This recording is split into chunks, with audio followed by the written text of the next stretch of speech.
This is the second part of a presentation to prepare you for the SPED 4010 course.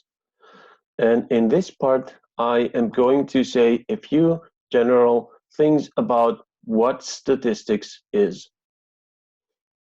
So, in general, we can say that statistics is a tool or a set of procedures, and the role of this tool is to help us manage and handle uncertainty and variability. So is the way that we have to deal with the fact that things are uncertain and things and data are variable. People are variable and responses are variable and the numbers we obtain are variable and they are uncertain and the performance of anyone and anything is uncertain, and we just need to be able to handle this idea that there is not perfect consistency. And where is this uncertainty? Well, everywhere. So everything in reality, in real life, is uncertain and variable. The only place where there is no uncertainty or variability is in math. Well, not every branch of math, because statistics is also comes from a branch of mathematics, but you can find mathematical domains where things are certain, and logic is another example. But everywhere else, in every real part of life, everything is uncertain and variable. And the only tool we have to deal with it in a way that leads to justified decisions is statistics. So statistics gives us the possibility to evaluate all sorts of situations in which, of course, we are faced with uncertainty and variability, so that we can assess how much confidence can be put in proposals for doing things differently, in results that are reported, in findings that are reported, in guidelines that are proposed, in methods, decisions about our own lives, and so on. Statistics is indeed based on a mathematical branch of probability theory. As I said in the previous part of this presentation, we are not going to deal with this math. So the mathematicians and the statisticians develop the math that is behind the methods that we're using, and we're just using them. What we need is only to understand how to use them and how to interpret them. So we have to be focusing on the concepts. Let us go back to the examples of part 1 to say just a few more words about what statistics does in helping us deal with each of these hypothetical situations. So in the first example, there was talk of specific test scores, and there was the example of a standard score of 69 in receptive vocabulary. So what does standard score mean, and what is 69? In order to be able to interpret this report, you need to know about uncertainty in the score. So what if we tested this same child with the same test again? Would he get the same score? Well, almost certainly not. How far can we expect the second score to be from the first one? That is an inherent uncertainty in the test. Then what if we tested with a different vocabulary score? With a different vocabulary test, would he get the same score? Almost certainly not. Then we need to know how much variability we have that is a function of which test we chose to use. And then in order to understand what 69 means, we need to know something about not the test so much, but the population. So if we were to give this test to every child, how many children would get more than 69 and how many would get less than 69? This is the basis on which you can say whether this particular kid that we are dealing with has a low score or a very low score or an okay score, and what that means. So this is all about uncertainties and variabilities. Moving on to the second example with the screening outcome. So there was this screening procedure that is supposed to identify children with dyslexia. Well, first of all, we need to be able to know something about the uncertainty of the outcome itself. So if we were giving this screening test to children with dyslexia and to children without dyslexia, how often would the test get it right? So if we were only giving the test to children with dyslexia, would they all be identified as in need of follow-up?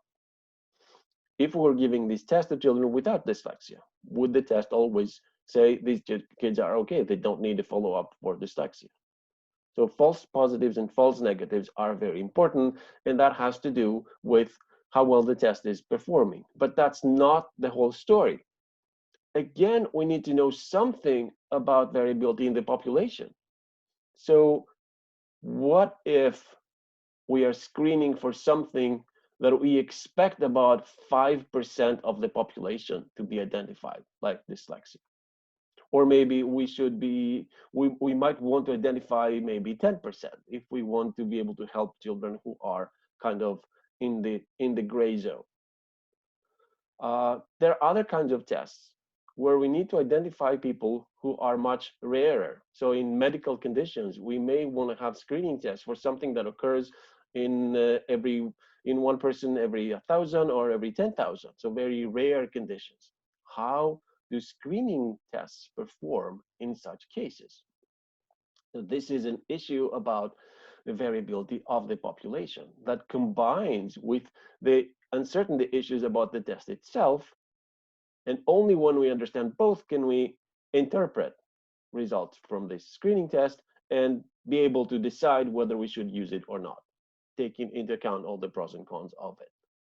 So given the special circumstances of our situation today, I thought to recommend you to listen to read and listen to some information about testing that are general. Actually, these are about medical testing, but whenever we have screening and diagnosis, whether it's medical, as in the examples that I've linked to here, or educational, as in dyslexia, which is not a medical issue in any sense at all, but are using similar concepts.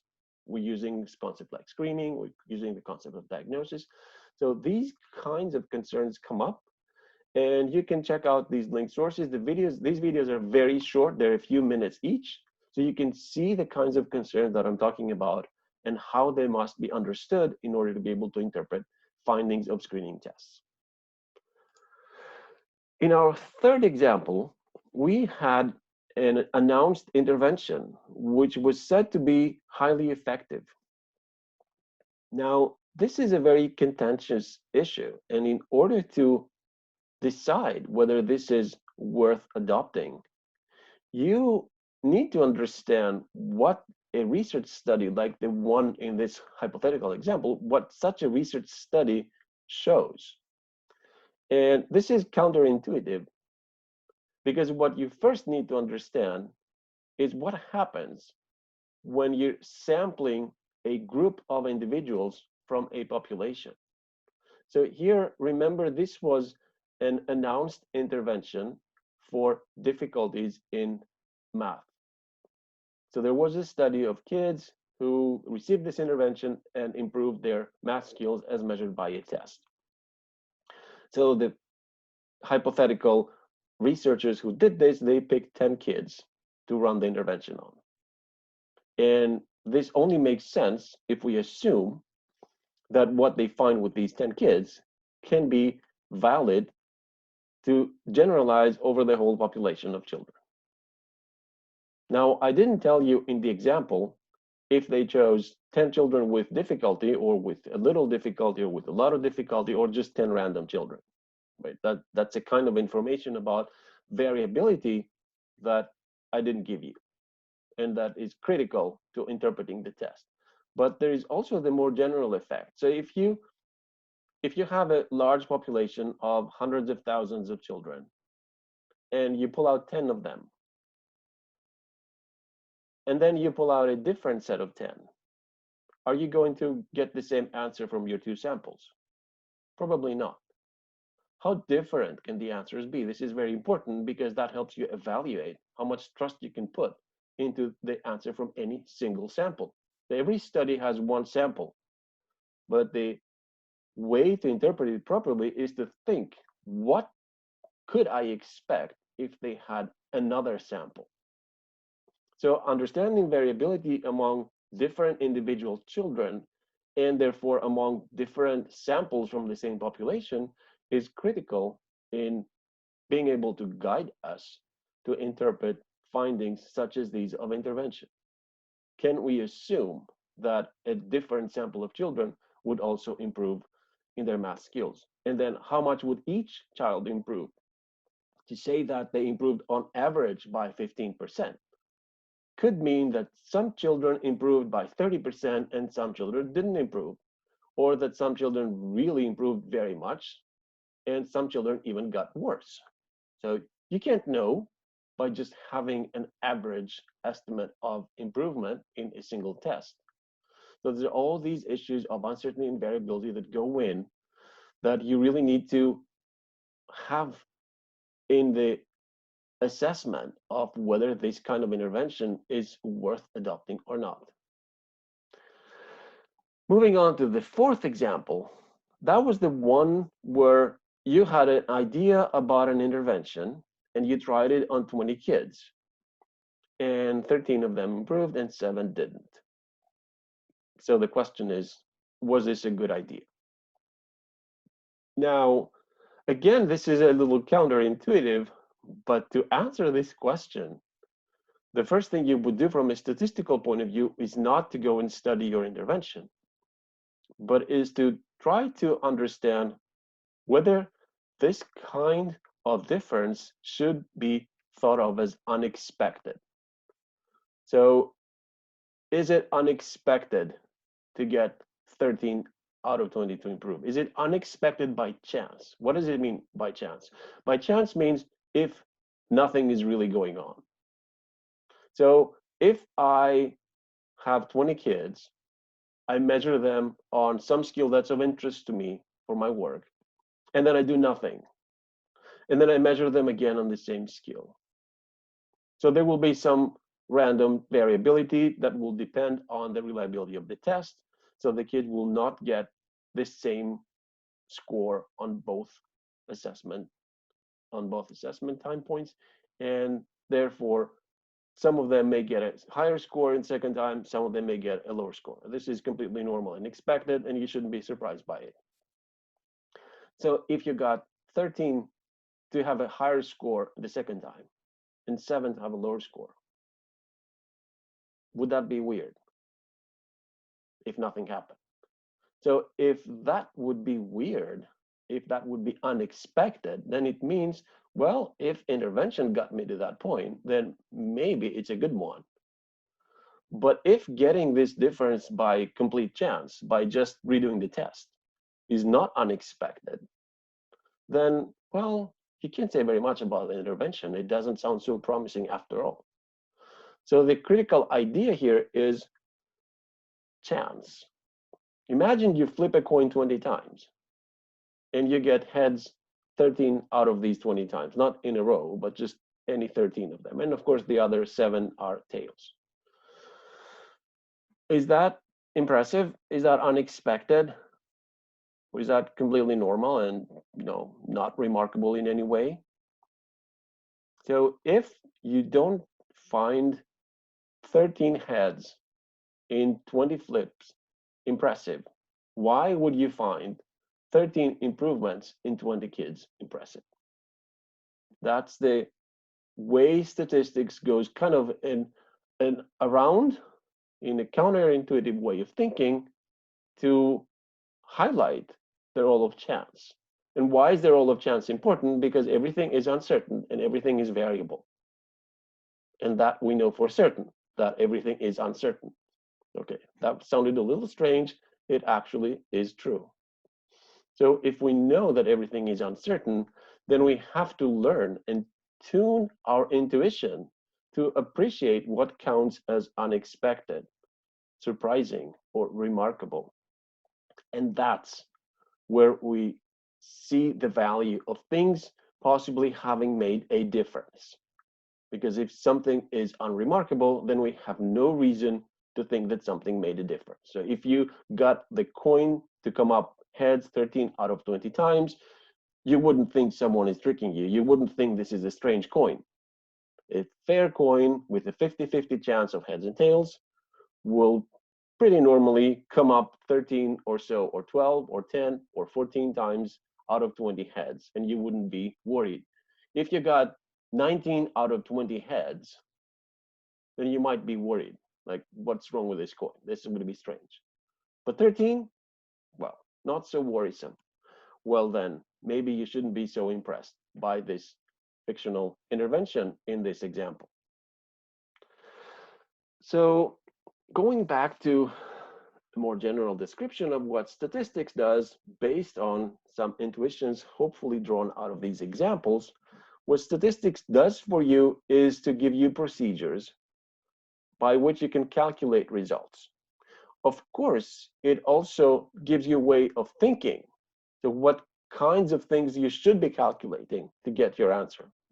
And although the procedures are straightforward, the thinking behind the procedures is not entirely intuitive. And that's why some people find statistics hard. It's not that the math is hard. So people tend to be scared by numbers, but the numbers aren't scary at all in statistics. Nothing is really scary, but the way of thinking is unfamiliar. So you really need to change your way of thinking and go in this roundabout way to understand what should be calculated and why. Now, statistics doesn't just give you results. It always produces two kinds of things, two parts of an answer together.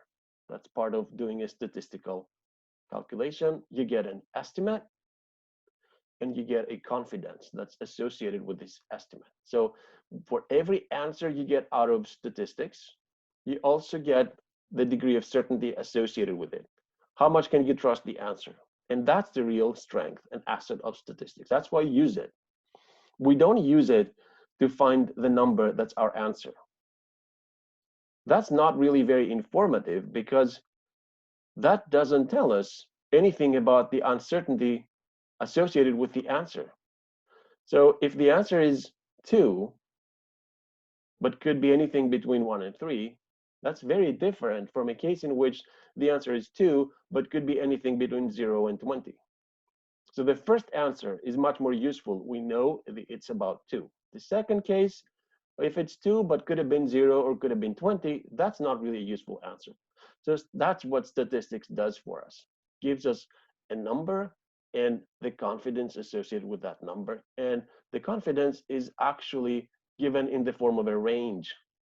And you're already familiar with the idea of a range because you see that, for example, in polls, in elections, that they say the so-so party is predicted to get so-and-so percentage of the vote, and they say the margin is plus or minus 1% or plus or minus 3%. So you're already familiar with the idea that a statistical estimate comes with a range. So when they say that a party will get 20% of the vote, and there's the footnote that there's a 2% range, you know, okay, it's 20%, but it could be 18, could be 22, and the prediction would be correct anywhere in that interval. So that would be different from another poll that says, I predict 20 with an error range of plus or minus 5. So they would predict between 15 and 25 versus predicting between 18 and 22.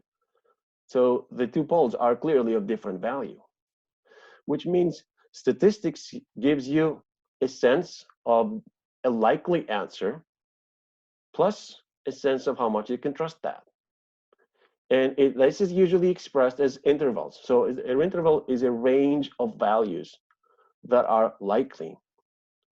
And this is also something that you need to start thinking about. That's a new way of approaching answers. We're used to answers as being points. Point is a specific number. So indeed, because people are more used to points and points are easier to process, the polls tells us, okay, the party is going to get 20%. So that's a point. That's a specific number. But that's not what the study actually showed. The study showed between 18 and 22, they give you the 20 as a point, and they also give you the confidence interval. Say, okay, the study really is a plus or minus 2. And the statistical way of understanding this result is to think about the interval, not about the point. And even when you have this tool, the statistical tool, of course, it's still up to you to be able to choose the right procedure. So unfortunately, statistics is very rich. This means there are many different ways to do very different things. And you have to know which is right for the kind of question that you have, for the kind of data setup that you have. And you also need to be able to interpret the answer that you get out of statistics. So it's like a toolbox. If you don't know how to use a hammer and a screwdriver, then you may be hitting on a screw. And that's not a problem with the hammer or the screwdriver. That's a problem of not knowing how to use the tools. So there is a similar issue with statistics, and that's why it's important to understand the procedures and when they apply and what they mean. This is related to the more general context of research methods, which is the whole topic of 4010, and has to do with what counts as a scientific question. So what kinds of questions can statistics help you answer? The first thing that we need to understand is that questions can only be answered if they are sufficiently well specified. So what does it mean, sufficiently well specified? We'll see an example of that. They shouldn't be vague. Most of the questions that we have are actually not well specified, because the only questions that statistics can help you answer is hypotheses about relationships among variables. So that probably had a few unknown words in there, and we're going to spend some time in the course to explain those. In particular, the study of relationships among variables is how every branch of science works. So that's the physical sciences, the life sciences, and the social sciences. So everything we can say that we know or know something about is because questions were posed in terms of relationships among variables. Variables were measured, data were analyzed, and answers were provided regarding these relationships. And these relationships in statistics often take the form of prediction, predicting one measure from another. This is a little counterintuitive because that's not how we normally think about predict. So normally we think about predict as having to do with the future. Like a poll predicts voting outcomes. So this only makes sense if the poll was made before the voting day, otherwise you just count the votes. So in that sense, that's an actual predictive use of statistics, where you ask some people what they're going to vote, and then you predict what the actual election outcome is going to be. But in statistics, the word prediction isn't always about the future. We can say, we can predict how well you will do at school based on knowing something about you in kindergarten. So that's again a prediction, right? That's the usual sense of the word prediction. You measure something in kindergarten, try to predict which children will do well in school. But you can also go in, say, second or third grade, a specific time point, and say, can I predict how well this kid is doing in math by knowing their language at the same time point, not a previous time point? Can I predict how well this kid is doing in reading by knowing their vocabulary, for example? So this is trying to see if you can predict, if you can guess correctly the values on one variable, for example, reading performance, by knowing the values on another variable, say vocabulary. This is important because if the answer is yes, if vocabulary and reading performance are related, then that's useful information. That's the answer that you might be interested in. And then, of course, how you interpret it and how you act upon it is not a statistical issue, but that's a kind of prediction, and that shows what we mean when we say relationships among variables. So even an intervention is a relationship among variables. So what does this mean? Can I predict how well a child will do in a math test if I know whether this child has received an intervention or not. So one variable is intervention or not, the other variable is a math test. This relates to our previous example. So if I can predict, if actually I can guess better a child's math score when I know whether or not they have received intervention, compared to when I don't know whether or not they have received intervention. If the guess is improved by knowing about the intervention, this is evidence that the intervention has been useful. So this is a very strange way of using the word predict, and a strange way of using relationships among variables to answer the informal question, does the intervention work? And that's how you go about it. And that's the sense in which the questions that statistics answer are relationships among variables, and that's the sense in which all sciences work with hypotheses about relationships among variables. So basically, everything we know about the structure and function of the world, like I said, physical, biological, and social domains, that's how we get it. And of course, because we're doing all this statistically, we don't only have knowledge about the world, we also have knowledge about the uncertainty of our knowledge about the world. So we know what we can be confident about and what we aren't so confident about yet and need to work more on. Let me now go into an example of formulating a research question, just to make sure this point is a bit clearer. So let's say you have some kind of informal question that you care about. Does coffee help studying? This is not a special education question, but it might be a question that you're interested in knowing the answer, because as a student, you might be interested in knowing whether there are reasons to change your behavior. Like, are there reasons to increase your coffee intake? Are there reasons to decrease it with respect to your study outcome? This may look like a very interesting and relevant question, but is unfortunately not an answerable question. And the reason it's not answerable is because it's not specified. So what does coffee mean? Is this amount of caffeine? Is it frequency of drinking coffee? Is it espresso versus Americano? Is it the fact whether you drink any coffee at all or not? What is the meaning of coffee in this question? And this doesn't have one right answer. There are many possible answers that you can give, but this makes you think about, what do I really mean by this question? So you have to specify what you mean. And that may even be the easy part, because studying is the hard part. So what do you mean? Does coffee help studying? Does it help you be reading a book longer without falling asleep? Does it help you get better grades? Those are very different questions. So what do you mean? If you want an answerable question, it has to be very specific. So you have to say exactly what studying means. It could be hours over a book. It could be number of books read.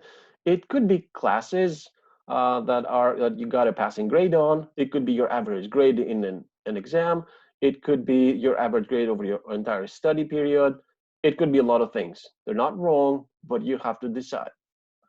And there's more. Like, what do you mean, does coffee help studying? Do you mean that should you drink coffee during the semester? Do you mean should you drink coffee during the exam period? Do you mean should you drink coffee right before you read something, right after you read something, right before you go to an exam, like throughout your study period of 2 years? What is the meaning of the question in that respect?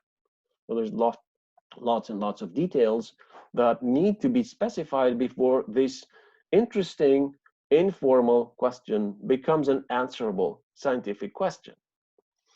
And the first step is in defining variables. So variables are defined by specifying, well, a name. We can call it coffee, but the issue isn't the name, is the nature and range of values. So what coffee means, number of cups per day, number of cups in a semester, grams of caffeine, a day or what? And so the method by which they're assigned. Do you actually ask someone? Do you measure? Do you observe? Do you give out coffee cups to people who are in a specific setting? So there are different methods to assign these values. And the important thing here to repeat is that you can only answer specific, well-defined questions. And once you have that, then statistics can become helpful. So if we were to map out all the route from a question to an answer, we generally start with a potentially interesting but vaguely formulated informal question. And that's true of everyone. It's not just true of people who aren't researchers. Researchers also have this starting point. So there is an interesting question that's too vague to be answerable. And then we make this question precise. And this means define it as relationship among specific variables. And there are a lot of issues going in there. And you, in this course, you're going to learn about operationalization and construct validity and issues that go in the route from what you have in mind to what you can actually measure. And then you measure those and you get your quantitative data. And then these data are statistically analyzed. And you get an answer about the relationships among the variables, and you get the confidence that's associated with the answer. And then that answer is to be interpreted and acted upon. And the thing that I want to highlight here is that this is where statistics comes in. So statistics is a link in a chain of research method steps that concerns the analysis of quantitative data. And there is a very similar chain of steps if you were working with the qualitative method, except you would be gathering different kinds of data and you would be applying different kinds of procedures. And so you'd have different procedures for working with those kinds of data. The rest is pretty much the same. So that's why statistics is in the broader context of a research methods course and forms a one step, one link in the chain of things that you have to do to go from an interesting question to a usable answer.